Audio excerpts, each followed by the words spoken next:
Mhm.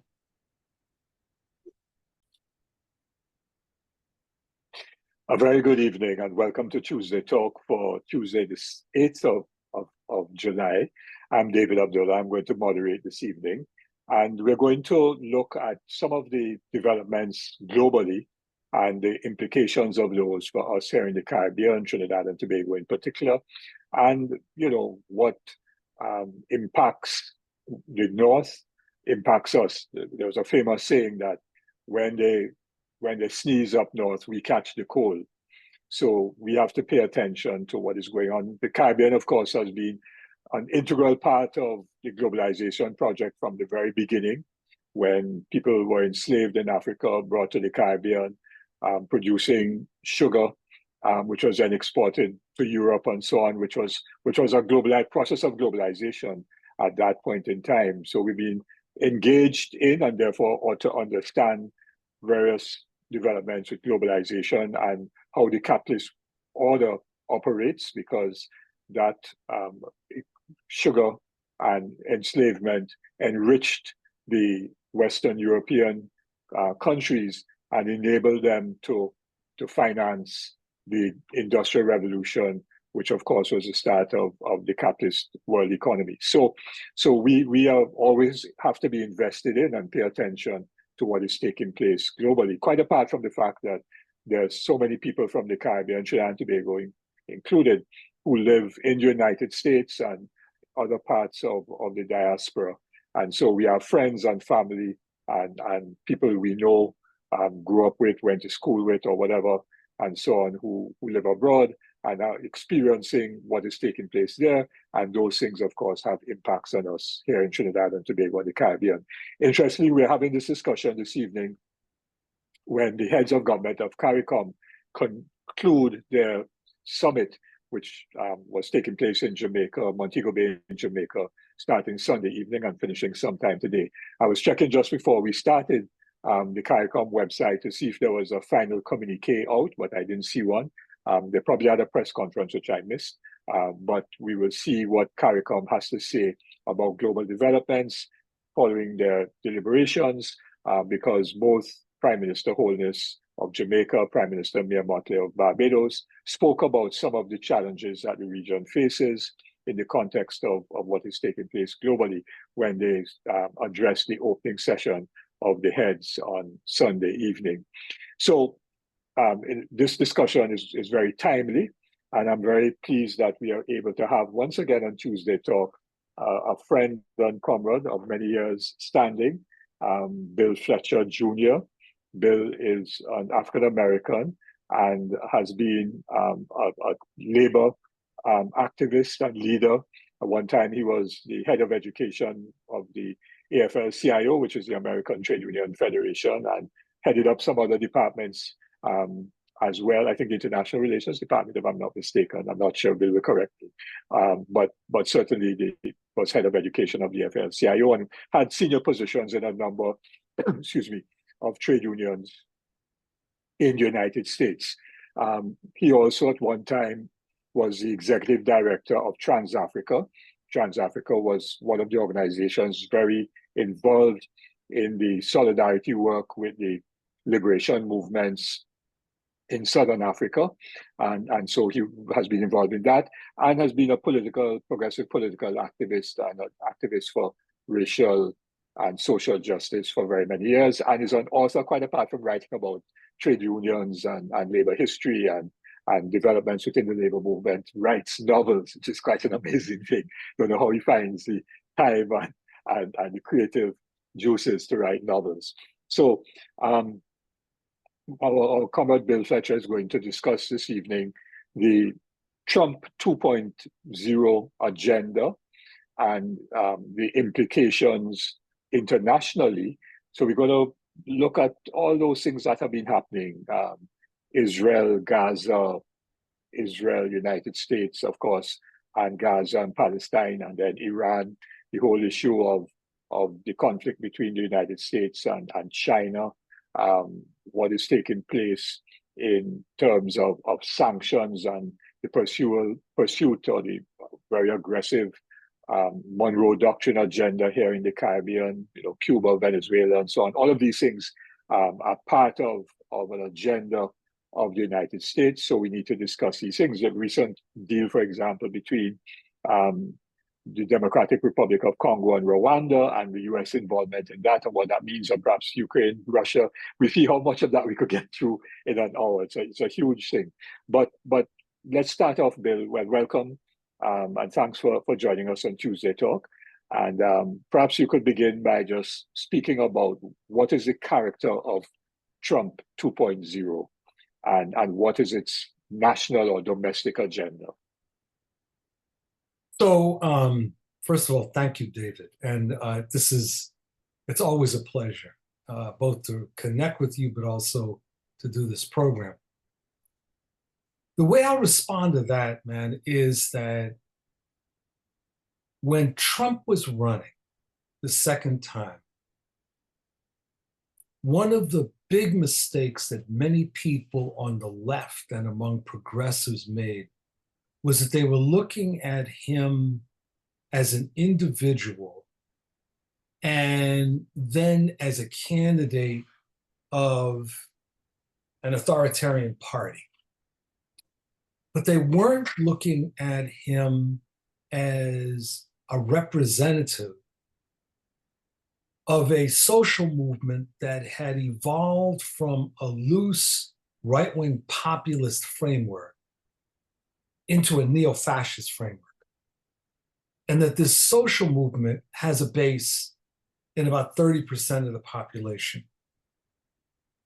Now, this becomes very important because he's not a normal president. And I don't mean by that in the sense of that he's nuts, which he may be, but that's not the point. The point is that this is a presidency where the objectives are to repeal the 20th century. And they see that both domestically as well as internationally. Trump's periodic references to the era of President McKinley, that is during the Spanish-American War, or the era of Teddy Roosevelt in the first decade of the 20th century. There's no accident. He didn't just pick those names out of a hat. He was looking for an era of great wealth among the upper echelons of the US population. He was looking for an era of no multinational agreements.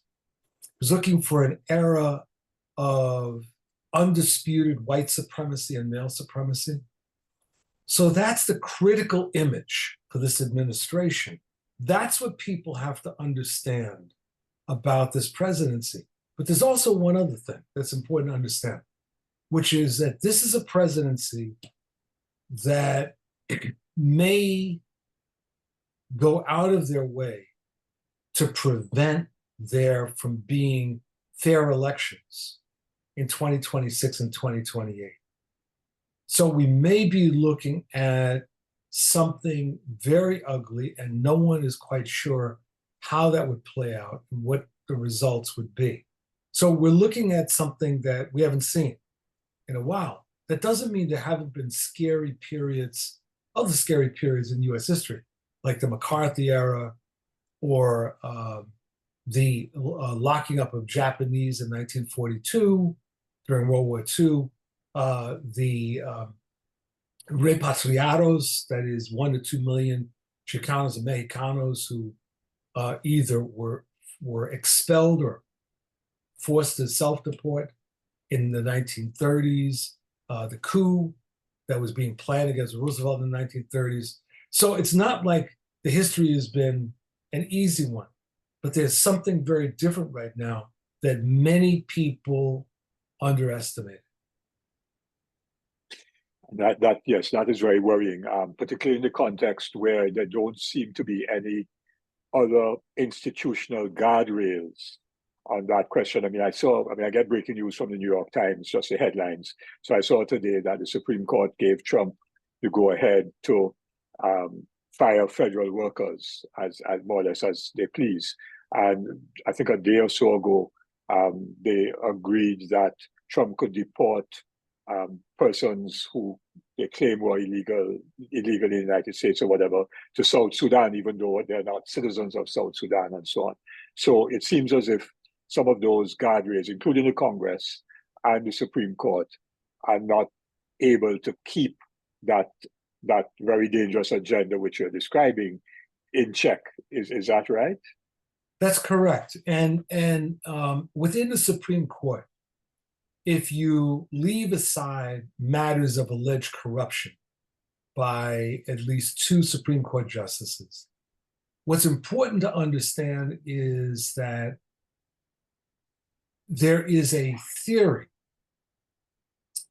that's called the unitary executive, which was developed as a marginal theory that had no credibility, but was being advanced by this cabal called the Federalist Society that is right-wing attorneys and judges. And this idea was that the executive really has no checks, that anything in the agencies where the president is overseeing are essentially their executive, their agencies, and that they can make decisions as they see fit. I have not read the court's decision on the firings or a summary of it, so I can't really comment on what they did and whether there's restrictions. But it's clear that the court majority is prepared and has been prepared to give the administration a wide berth in operating. Yeah. So in this context, and given that there are not going to be any congressional elections until next year, I think it is. 2026, correct. And those persons will take office beginning of 27. Is that how it works? That's right. Correct. So in a sense, there's a year and a half again, at least, to go with the existing Congress. And if that doesn't change, then, in terms of laws that could be passed that would restrict voters' rights and stuff like that, which has been happening already, are you likely to see more of that kind of undermining of the formal processes of Western capitalist democracy? Well, absolutely. I'll speak about the United States, but there are lessons from other places. Yes, this administration and the social movement that it represents want to keep moving until we have an electoral democracy in name only. They're pretty clear about that. And so progressive people, anti-fascists and others, have to be equally clear that we will not cooperate with this. We will not remain silent. We will do whatever we can to obstruct efforts towards further authoritarianism. But it also means that there needs to be a progressive vision for a post-Trump world, post-Trump United States. And because, see, one of the things, David, that's really important to appreciate is that since the 1970s, there has been a growing authoritarianism on the part of the Western capitalist states. It's not been authoritarianism in the sense of necessarily right-wing parties. It's associated with the growth of neoliberal globalization. And what was happening was a restriction on space, legitimate space, and a redefinition of what kind of political ideas and dissent were permissible. It was associated with the centralization of mass media. It was associated, certainly in the United States, with the increased militarization of law enforcement. And these were things that happened under both Republicans and Democrats. So you had this growth of what I call neoliberal authoritarianism, and what the late French Marxist Nicolas Poulantzas called authoritarian statism. And we had the growth of this. Now, while this was going on, there was a very self-conscious, radical right wing that was slowly but surely gaining steam in the United States, and with an idea of fighting to reverse the various victories that had been won by progressive social movements. And through different steps, they were able to come closer to power. What changes is the end of the Cold War. Because when the Cold War ends, when the Soviet Union collapses, and when China moves very openly in a capitalist direction, the US ruling circles no longer have certain things that bind them together. There was a certain kind of unity that held them together from 1945 until about 1991, related to the Cold War and et cetera.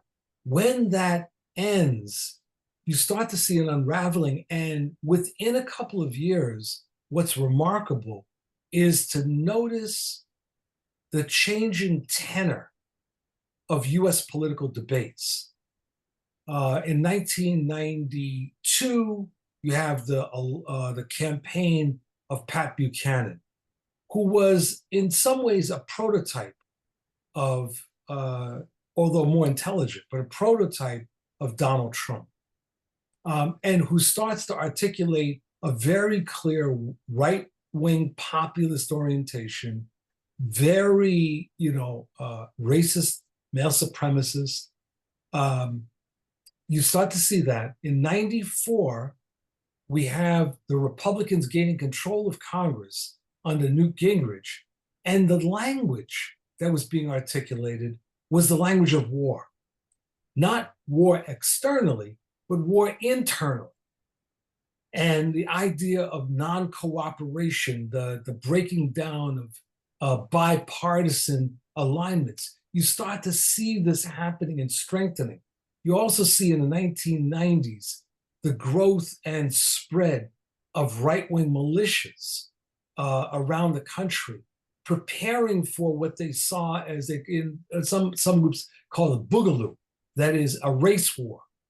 Others talked about a war against what they saw as Zog, that is the Zionist occupation government.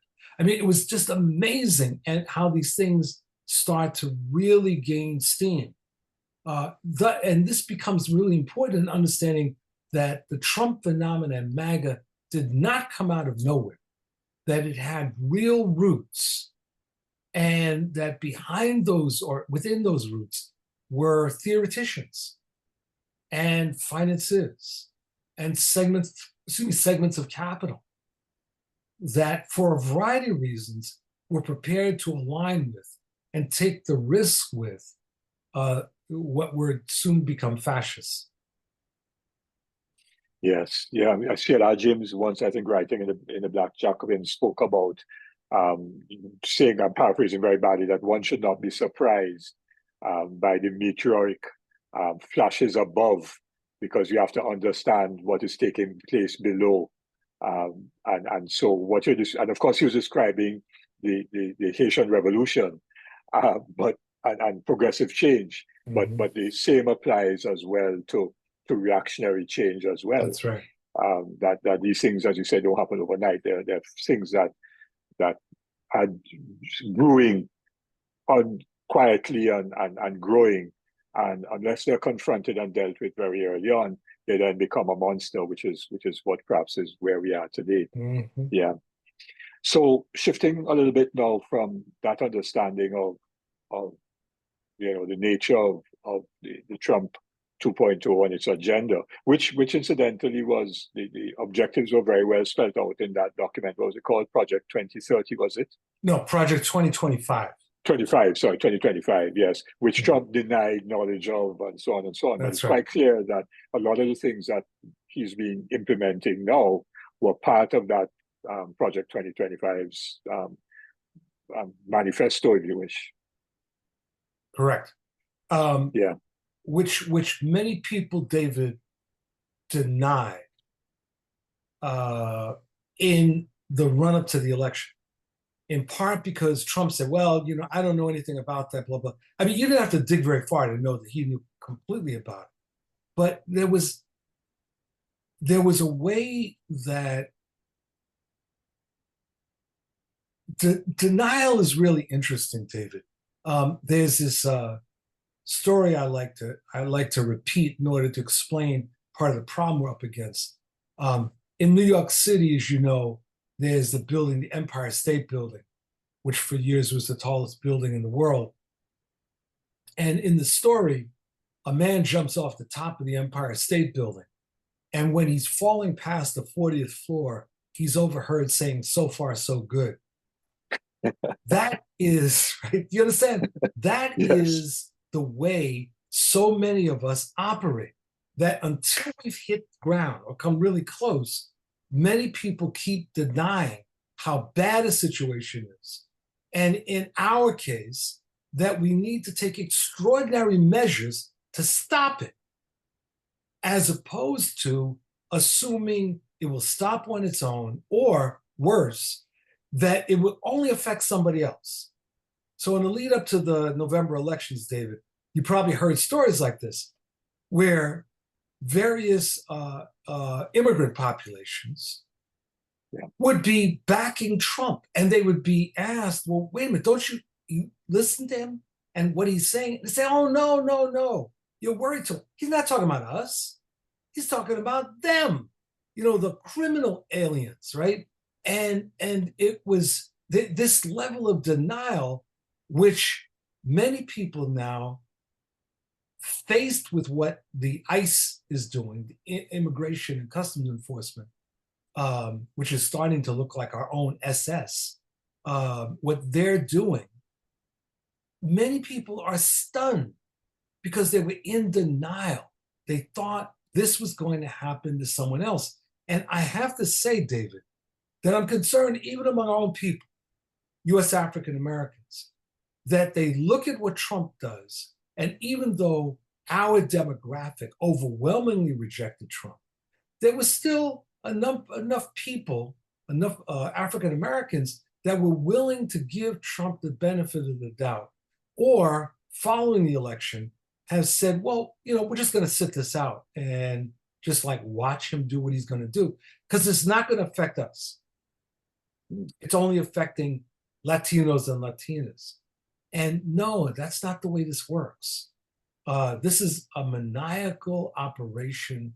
It's very devious and very predatory, very sick. You look at the detention camps that have been set up in Florida, that the right wing laughingly talks about in terms of these alligator camps, detention camps set up in areas where there are, in fact, alligators, pythons, where there are large numbers of mosquitoes carrying all kinds of illnesses. And it sounds like Devil's Island. It sounds like, the prison, the French penal colony in French Guiana. This is what's different right now. Yeah, there was that famous saying by the German theologian speaking about Nazi Germany, that first they came for the communists, and I was not a communist. Then they came for the socialists, and I was not a socialist. Then they came for the trade unionists, I was not a trade unionist. Then they came for the Jews, I was not a Jew. And then they came for me, and there was nobody left to defend me. Exactly. It's that kind of situation that is developing. So let's shift now from that, because in a sense that's a good segue into the international situation, because yes. Not only is there a domestic agenda, but the MAGA agenda, Trump is seeking to rewrite, the global or change the traditional global arrangements post-World War II. And not all the post-World War II arrangements were good, because obviously they benefited the United States and Western Europe in particular. But there was a sense that the United Nations and other multilateral organizations like that would play a key role in establishing some kind of order and maintaining peace. Of course, that has not worked well, but there was a sense that there would be, countries that became independent subsequent to 1945, could join that body, the UN and others, and there would be some guardrails about how countries would behave. I mean, one that, of course, was part of neoliberal globalization was the World Trade Organization, which established free trade, which benefited large corporations and large companies over small countries and small companies. But there was some understanding that you don't just unilaterally do things, like, for example, tariffs. But Trump has, just gone ahead. I think yesterday he announced new tariffs or something will come into effect sometime next month. So all of these unilateral executive decisions that he makes don't only impact people within the United States, they impact the rest of the world, including Trinidad and Tobago and the Caribbean. Absolutely. This is sort of the way I would describe the pre-Trump U.S. foreign relations. There were two different views within ruling circles. There was multilateralism, they called it, and unilateralism. But in both cases, for multilateralism, it was more like people like Obama, who saw the US as leading a gang, and that there would be consensus that was necessary within the gang. But the US would be playing a leading role. Then you had the view of the Project for a New American Century, most associated with George W. Bush, Dick Cheney, and others. And that was a certain form of unilateralism. But even there was attention paid to the traditional allies of the United States. And there was still, even though the United States has been incredibly hypocritical about international law, there was still attention paid to things like NATO. What Trump has introduced is an extension on unilateralism that he describes as America first. Now, let's be clear. So the term America first was, I believe, first raised in around World War I, but it's most usually associated with the lead up to World War II, and with the pro-Nazi so-called isolationists, and they weren't really isolationists, movement led by Lindbergh, the noted U.S. flyer, and so Trump has been articulating this idea of America first, which really means ignoring traditional alliances, having transactional relationships. But here's the other piece: being prepared to divide the world. Sort of like the Berlin Conference of 1884, 1885 that divided Russia.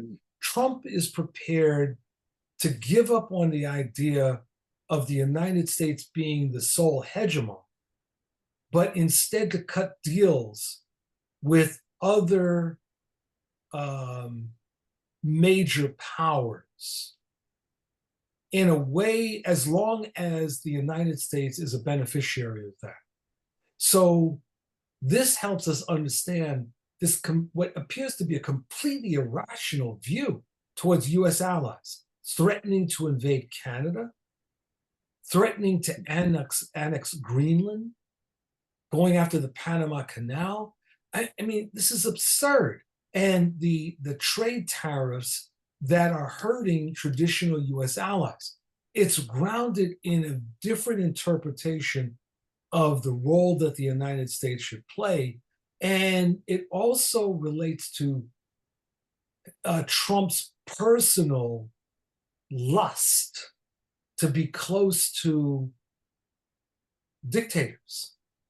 He greatly admires Putin, Orban, Sisi in Egypt, and others, Netanyahu. He looks at these are his running buddies. So we're talking about a very different relationship. The other part of this is the ignoring of international law entirely and getting away from multilateral trade agreements. Trump has always been in opposition to international trade agreements. He's always wanted bilateral arrangements.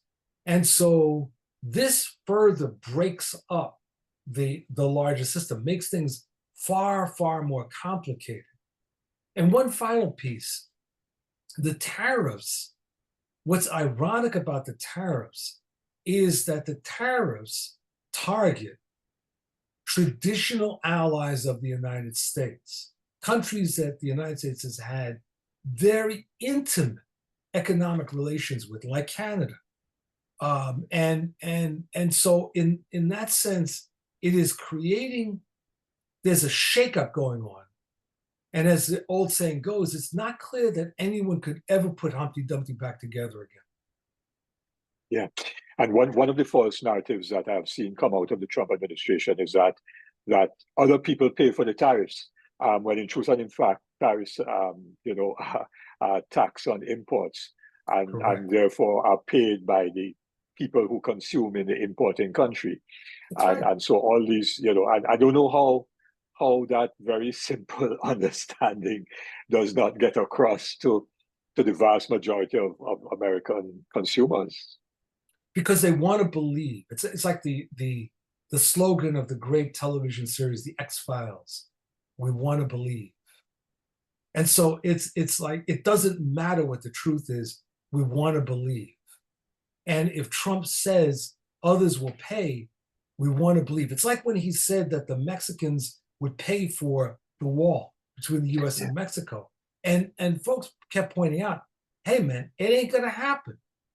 But people wanted to believe that. And it tells you something about a significant, though not the majority, a significant segment of the US population, which is delusional. Yeah. Yeah, American exceptionalism, I suppose. Well, as you dealt with very clear with tariffs, and of course it impacts on the Caribbean as well, in different ways. There are taxes that will be on our exports of some of the petrochemicals out of Trinidad and Tobago, which may make them somewhat less competitive with petrochemicals like ammonia and methanol that are produced in the US and so on. So these things do impact on us and of course the Caribbean generally. And there's also when he said he was going to put a significant fee on all ships that were either made in China or that came out of China and passed through US ports. And therefore that would have impacted on the cost of goods that people in the Caribbean import from China. That seemed to have been put on hold for a while because the Caribbean countries lobbied, and that kind of was put on hold for a while. But there's no telling when those things will reappear. So we are not immune in any way at all from those unilateral decisions that get made. And I make the point here in Trinidad and Tobago that we should now, since the US is violating the World Trade Organization totally and made a mockery of it, there's no reason for us to abide by it either. So we should now impose our own limitations on imported food, for example, from the United States, that to save our food import bill and encourage domestic production. But that's another story, That's right. But that's how we need to look at it. You mentioned Netanyahu. And Yes. of course, he was at the White House a few nights ago, having dinner with Trump, in the face of the worst atrocities imaginable People who are starving in Gaza going to food distribution sites, which are now controlled by a group of mercenaries hired by a U.S. company supported by the Israeli Defense Force, and literally just shooting people for coming for food and killing them and so on. And of course, there's been, decisions by the International Court of Justice, International Criminal Court, and UN resolutions, and so on and so on, UN rapporteurs, reports, but yet, the situation continues. I know that Biden's position, and we were very strong against Biden and Harris's position. We had protests outside the U.S. Embassy and so on. But it certainly appears that Trump has gone even further than Biden did insofar as the support for what Netanyahu is doing. Is that right or not? Oh yeah. Well, let's start with a couple things here. One, by way of preface, that on this planet, while we are having this discussion, it's not just the Palestinians in Gaza or the West Bank that is suffering these unimaginable atrocities. We have a war in the Sudan, which is receiving almost no media coverage. We have a war in Myanmar, which is receiving almost no media coverage. In both cases, international players are engaged in making these wars, in lengthening these wars. And I just say that, David, because one of the things that happens in international affairs is that we often ignore the totality of the situation. And when you look at the totality of the situation, you get a better understanding of the system that we're up against. Now, having said that, what we've seen with Palestine is the culmination in the United States of this perverse alliance of unconditional support for Israel.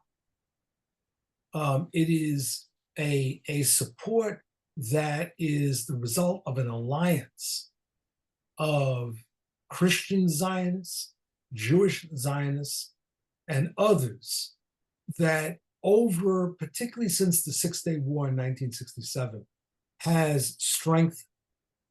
And what's different, however, as a result of the Gaza uprising, is that the consensus is starting to break down in the United States. And the level of opposition, we have never seen the level of opposition to Israeli apartheid, Israeli atrocities, the likes of which we're witnessing right now. This is, in fact, historic.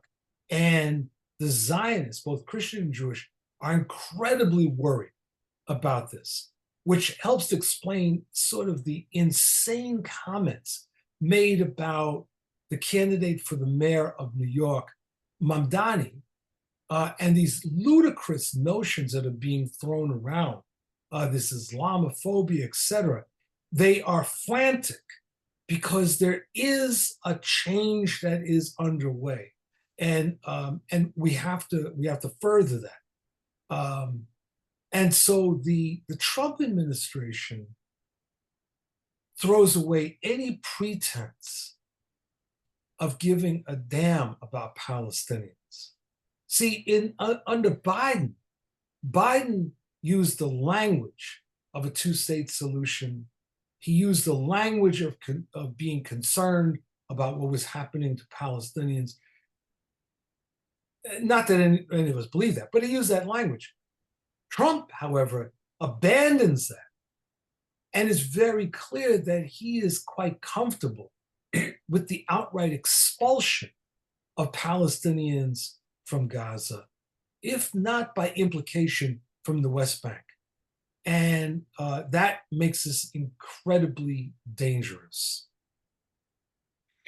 Yeah, I mean, I think I heard the Israeli defense minister, one of them, make a statement just a day or so ago that he wants to push all the people in Gaza down into one camp at the south of the strip in Rafah, some crazy thing like that. Of course, Trump talked about moving everybody out and making it, a playground, like a Mediterranean playground for the rich and famous. Right, Monaco, right. Yes, yeah. So it's that kind of transactional activity that Trump is also engaged in. He sees possibilities. He talks about nice real estate and things like that. And obviously he thinks about building a Trump hotel and casino and so on.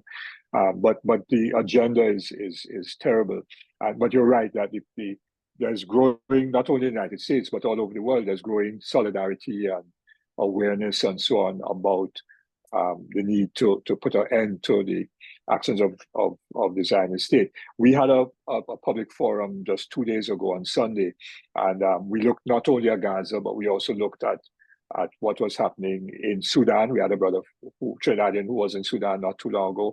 He spoke about the situation in Sudan, and we had a sister speaking about what is happening in the countries of the Sahel, Burkina Faso, Mali, and Niger, and giving a report about the progress that is being made there in an essentially anti-colonial, anti-imperialist effort by those states. So yes, we try, because it's never one force. There's always more than one force in struggle with the other.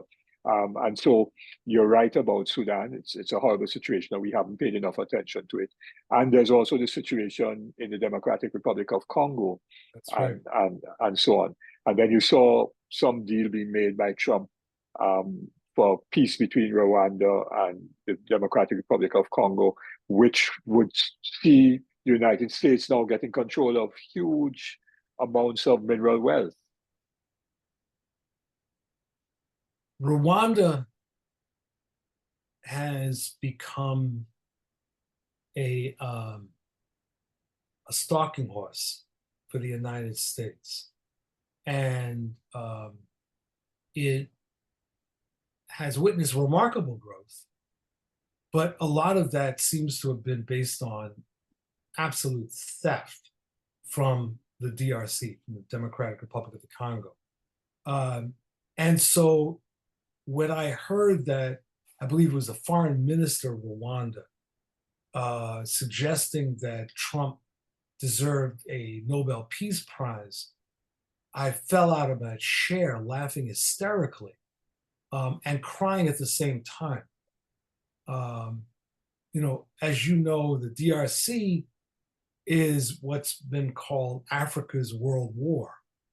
And the millions of people who have died as a result since 1997 is off the charts. Again, very little global attention to this. Maybe if there were a few more white people dying there, all of a sudden there would be attention, but there's not. And so, yes, you're correct.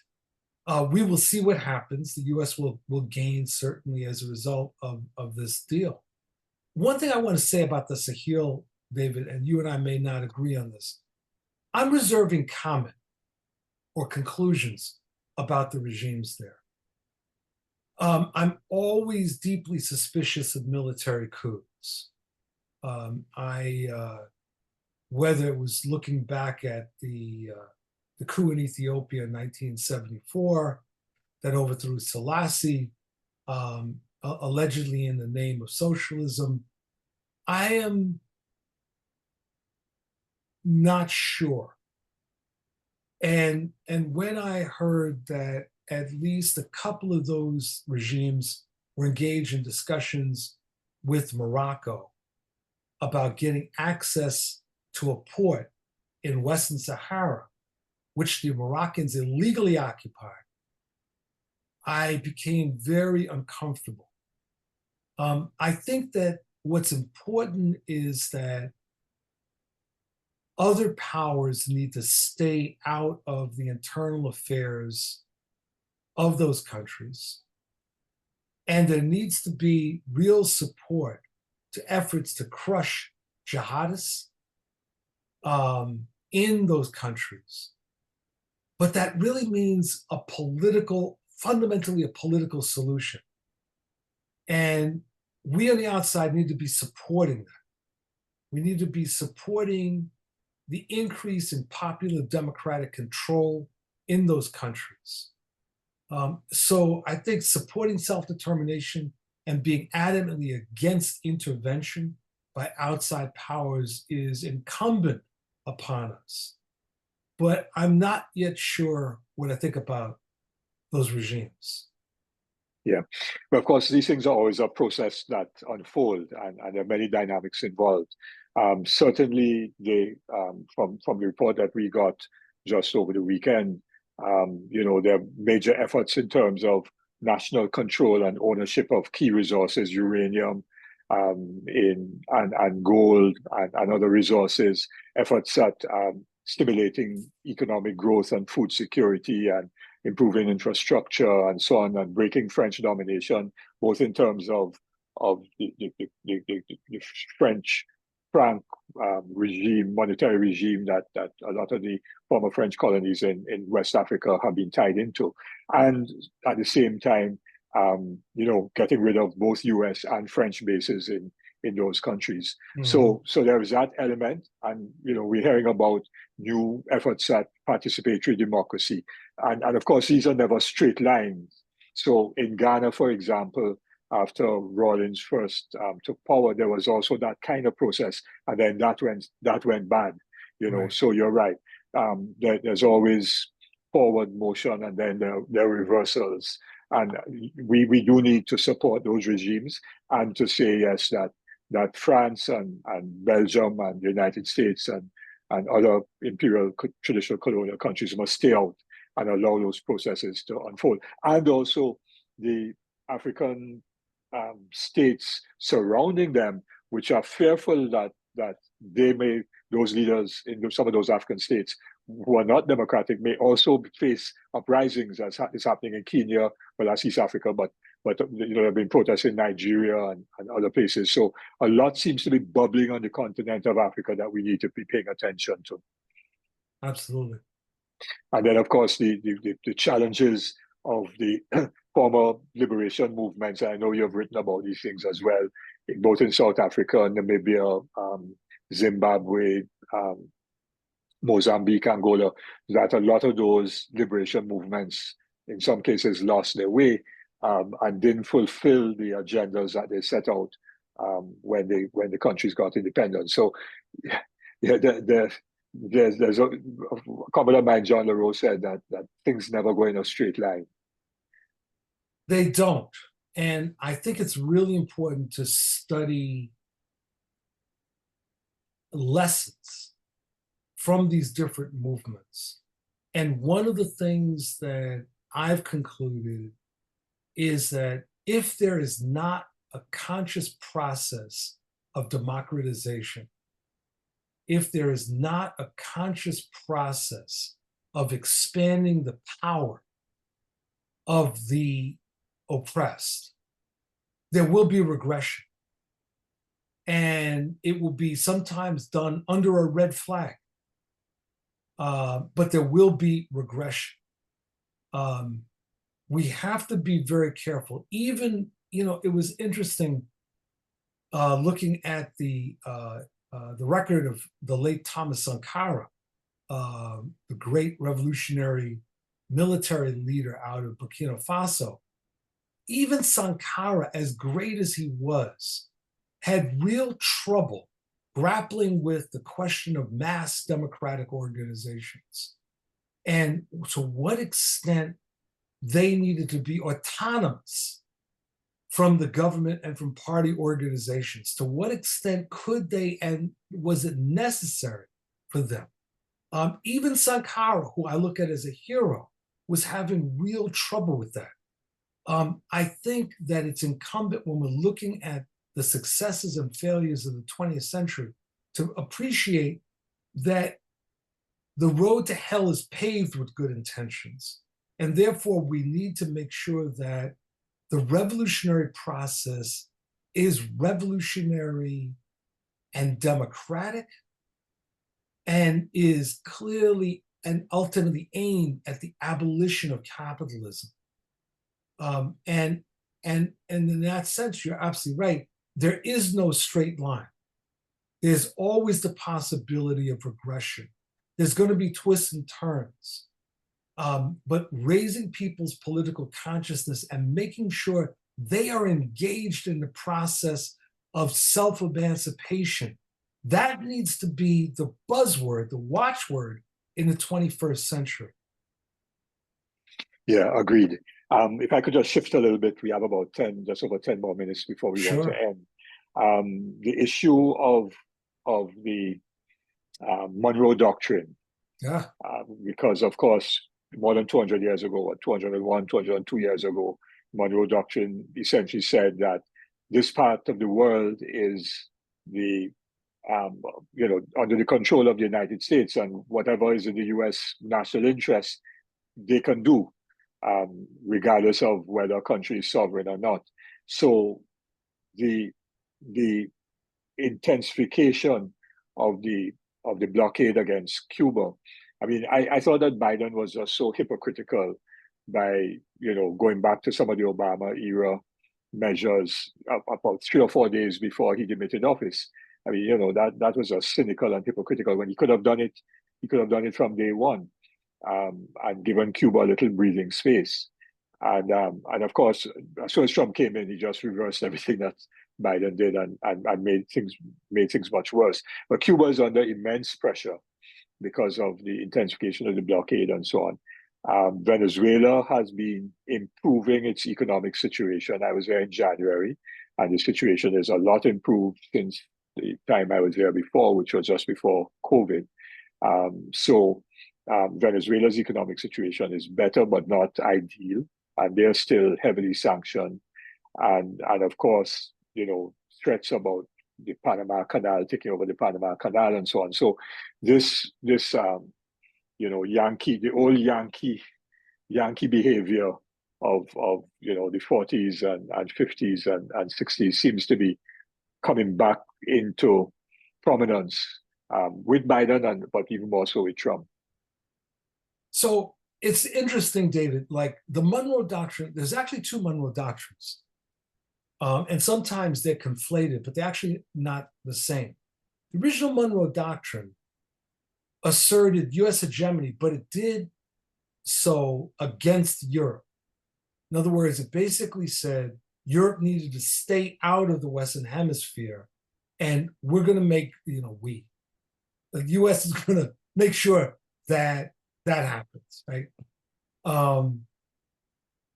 The more important Monroe Doctrine was the one, and I think that they called it the New Monroe Doctrine or something. It was under Teddy Roosevelt. And that was the doctrine that the United States has actually followed for very consistently between Teddy Roosevelt and then Franklin Roosevelt. Then there was a sort of break a little bit, but it was essentially the right of the United States to interfere in the internal affairs of any country in the Western Hemisphere. And thus you had US invasions of Haiti, the Dominican Republic, launching a coup in Colombia to result in the split off of Panama, in interventions in Mexico, et cetera, et cetera.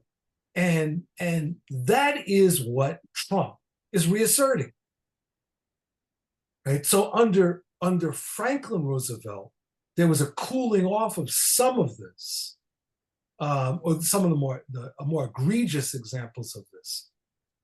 And during the Cold War, the United States had to be very careful about how it handled this for fear that various countries would flip either towards the Soviet Union or China. What Trump is doing is a reassertion of Teddy Roosevelt and saying the US has a right. I mean, it's really remarkable because what he's saying, for instance, about threatening Canada or Greenland or Panama is essentially what Putin was doing when he threatened Ukraine and then invaded Ukraine. And saying, in the case of Putin, that Ukraine had no right to exist, that it was, in fact, part of Russia. And so Trump is essentially saying the same thing. When he talks about Canada and saying this artificial line, which otherwise is known as a border between the United States and Canada, right? That needs to be removed. He is, in fact, saying the United States has the right to seize this sovereign territory. It's completely absurd, obscene, illegal, etc. But he has the guns.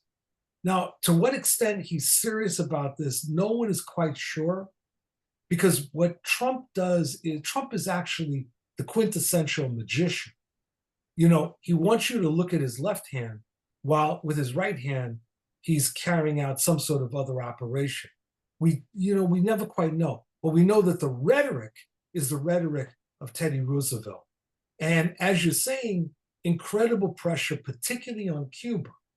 Now, this is one of the reasons that I would argue there needs to be a global solidarity campaign around Cuba that is more than just resolutions. There's this term that many people call resolutionary socialism, like where we get together and we pass resolutions that stand for this and that. I'm talking about like a real honest to goodness strategy that says that people of goodwill around the world are coming together and we want to take steps to preserve the sovereignty of Cuba, to allow it real self-determination to advance itself and not keep looking over its shoulder at the United States. That will mean, David, real pressure on our respective governments, and particularly in the global north. So we don't need one more resolution on Cuba. We don't need one more documentary about what the U.S. is doing. We know it. The question is, what are we going to do? Yeah, agreed. Yes, and just recently, I sent out an open letter to CARICOM heads.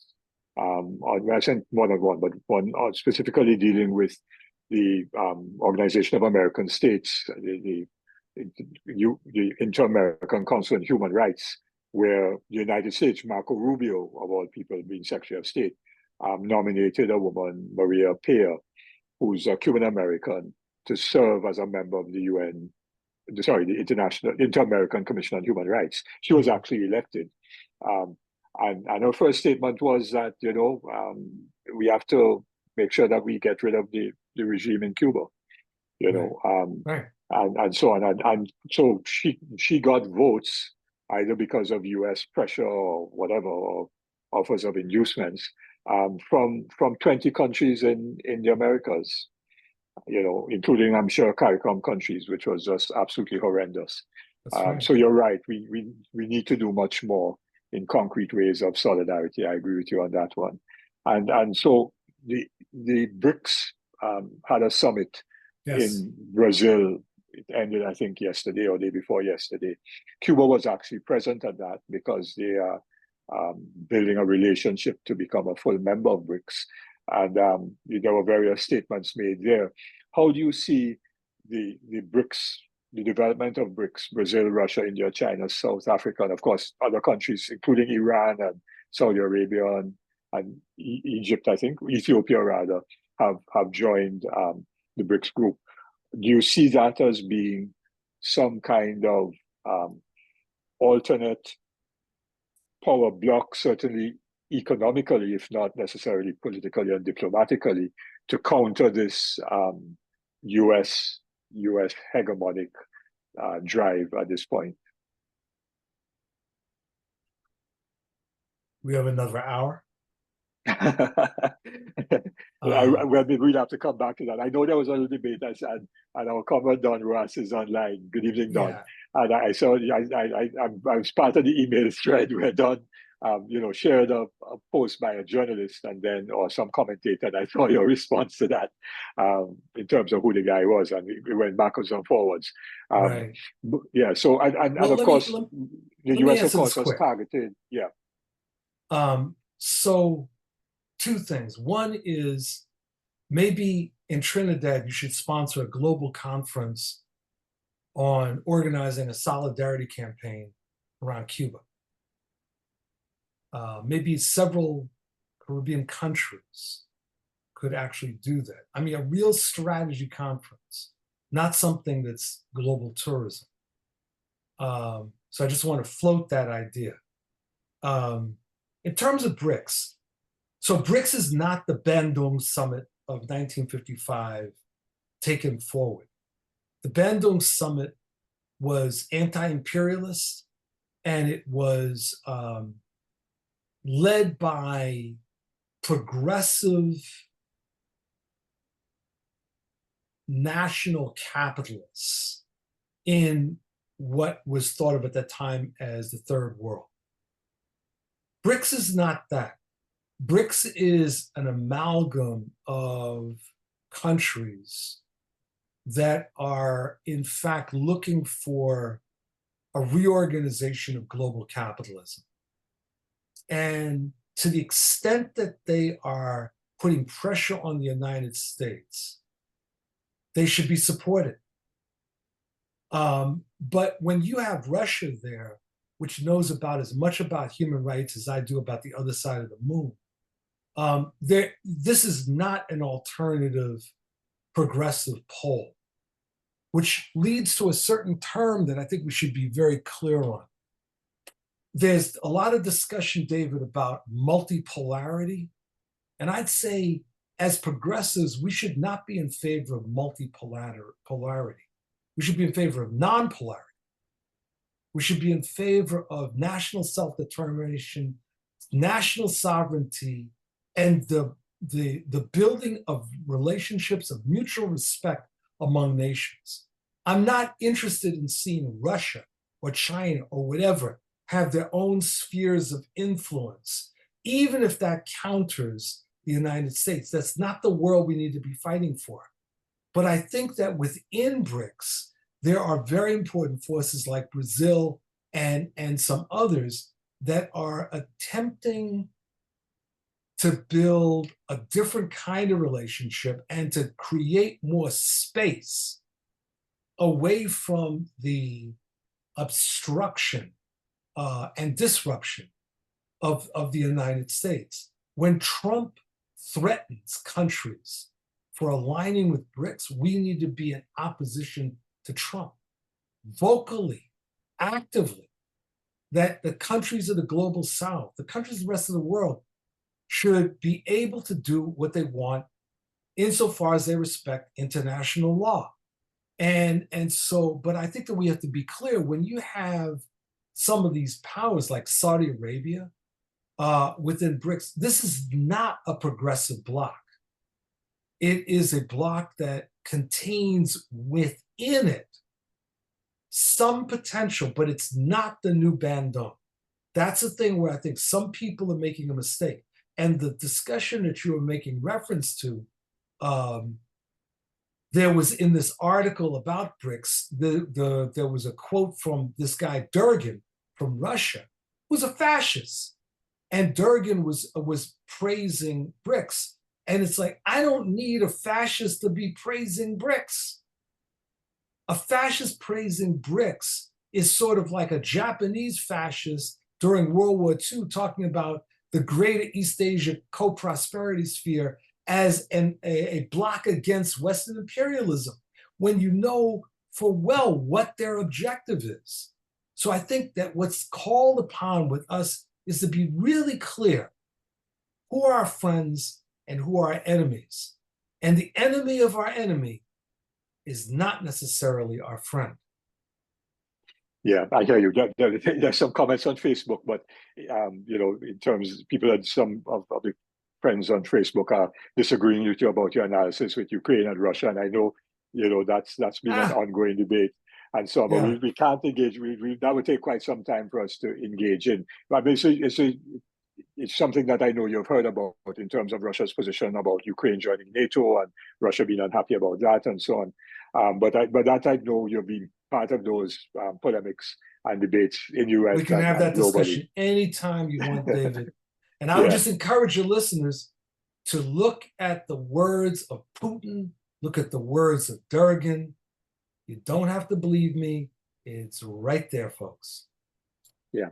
The other thing, of course, and I'll just end with that, and just coming back to a thing about the Caribbean, is that quite clearly, given the United States' position on trade and tariffs and everything else, countries in the Caribbean have to diversify our economic and trade relations, and therefore we have to look to the global South, which will also include strengthening relations with BRICS, whether it is Brazil or China, and particularly and countries of West Africa and Latin America, and so that there's also a strategic reality for our own survival as small states, that absolutely would see the multipolarity as being necessary. I understand where we have to go eventually, but in the context of needing to buttress our economic circumstances against what the US can do to disrupt our economies and therefore disrupt our societies, we also have to look for alternate engagements with other countries. So I just put that there, yeah. No, I agree. As one of the things, yeah. And I would include within that even reaching out to some countries in the global North that have been antagonized by the United States and may be open to different relationships. I just heard the other day that Canada is looking to expand its economic relations with other countries around the world. It doesn't mean you have to trust any of these countries or like them, but there may be certain opportunities to gain space. So rather than multipolarity, David, with all due respect, we have to gain space so that countries of the world can live without imperialists always on their back, cutting their throats. Agreed. And of course, the Caribbean has had a long relationship with Canada, going back to the days of slavery, because there was the Caribbean Canada triangular trade, where we imported lumber and saltfish and other things from the east coast of Canada, and so on. So there's that trade, and there was migration too between the Caribbean islands and absolutely, fish like Nova Scotia and so on. So yes, we've had a long history, including Canadian multinational corporations, the banks, and were dominant in Trinidad and Tobago: Royal Bank of Canada, Bank of Nova Scotia, Bank of London and Montreal, a whole group of them, and insurance companies very active. And then, of course, in some of the other countries, like places like Guyana and so on, there were the Canadian mining companies that were very present. And those relationships were relationships of exploitation and extraction, which, of course, we have to insist that have to come to an end. But that's just another discussion. Lastly, on immigration, because obviously the US, Trump's policy on ICE is creating a lot of insecurity among Caribbean citizens in the United States. Already we have had, I mean, it happened under Obama. It's not something new, but the ferocity perhaps in which this is taking place. So since ICE moves, quite a number of people have been deported back to Trinidad and Tobago, not in a way that excludes the government of Trinidad and Tobago, because they are met at the airport by government officials and so on. But it is obviously worrying for many Caribbean people who live in the United States about what their own situation is. It's completely precarious, and the actions that are being taken through ICE are not targeted at criminal immigrants. This is widespread. I mean, I was talking to someone today about how ICE is showing up at immigration courts. And when immigrants who are fighting for their legality show up, they're often arrested by ICE. So there was this technique that the Nazis used to use, where they would grab political prisoners, incarcerate them, then bring them to trial, and then the judges would release them. And they'd go out thinking that they're free, only to run into the Gestapo, which would then arrest them or kill them on the spot. And it feels like that is what is happening here. These are very precarious times for all immigrants, including those who are naturalized. One of the things that has been articulated, David, you probably have heard this, is a phrase that came out of European fascists that called remigration. And they started using that term as a clean term for ethnic cleansing. And the idea being to reverse migration patterns and to expel from their countries migrants. Before the November election, people in the Trump campaign started using that term remigration.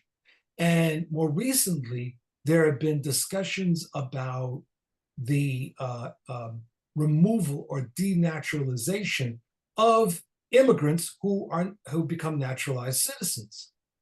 But there's one other thing, and I know that we're probably out of time, that it adds incredible anxiety to all of this. And there have been recent discussions, including by one of Trump's aides, about these immigration camps that I mentioned, like in Florida.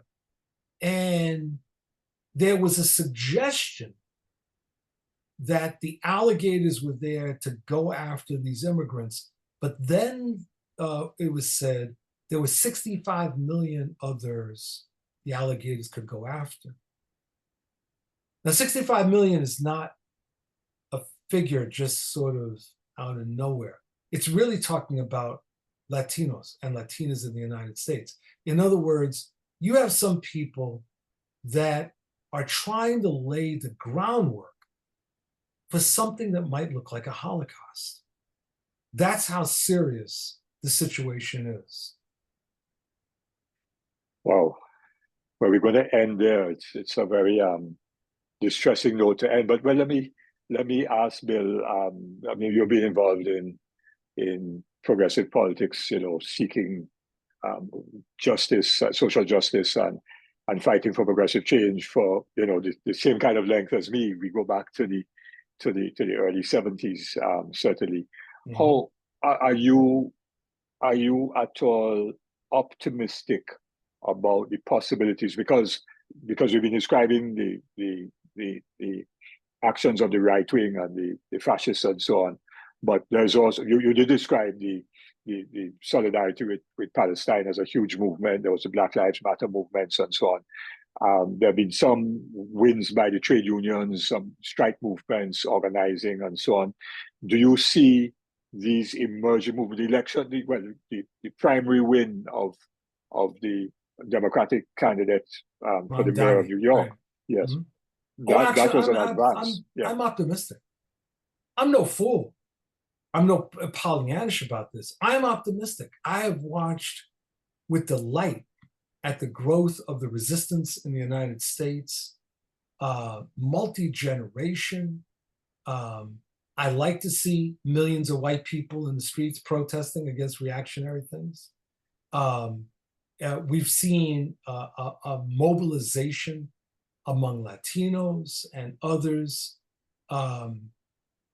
What we are lacking, David, right now is a clearer strategy. So people in increasing numbers are appreciating the necessity of resistance. But it's not enough to resist. We have to have a strategy of resistance, and we have to have a strategy, be thinking about what happens when we've defeated this demon. And that, to me, is an immense challenge because there's resistance going on all over the place. Just last week, mass resistance in Brooklyn when ICE showed up into a Haitian community. Hundreds of people showed up, blocking ICE from doing their thing. ICE shows up in Los Angeles just the other day to go into an area where there's children. Again, resistance, including by the mayor. So yes, resistance is not only necessary and possible, it is being undertaken. But we can't lose our energy. We need to build organization. We need to learn from the mistakes of 2020 in the aftermath of the George Floyd murder and the protests and uprisings that happened there, where we didn't build lasting organization. There was great victories, but we were not organized to police them. Now we're engaged in a fight for our lives, our very existence. And that necessitates organization and strategy. Yes, there's no question in my mind, but that we can and will defeat them. But it's going to be very painful. And I suspect that because there is an armed wing of the right, the far right, they will at some point decide to utilize that in a much more organized way. Yeah. Bill, thank you very much. We went over our normal time, but the discussion was so important that we covered a hell of a lot of ground this evening. So I want to thank you for spending the last hour and 20 minutes with us on Tuesday Talk. I want to thank those who joined us in the webinar, and also those who joined on Facebook. I saw quite a few of the comments and so on. And of course, we will share this recording both here in the local media, but I share it very widely to hundreds of people, in Trinidad and Tobago and throughout the world, so others will benefit from your analysis and your thoughts. And of course, we agree on many things. We can agree to disagree on other things, but the important thing is understanding how we organize as part of a forward march to bring about better lives for everybody through, as you said, a real popular democracy of the people. Thanks, Bill. Appreciate it. Stay strong, comrade. My pleasure. Take care. Best of the family. Thanks, and to yours as well. Great. Thank you. Bye.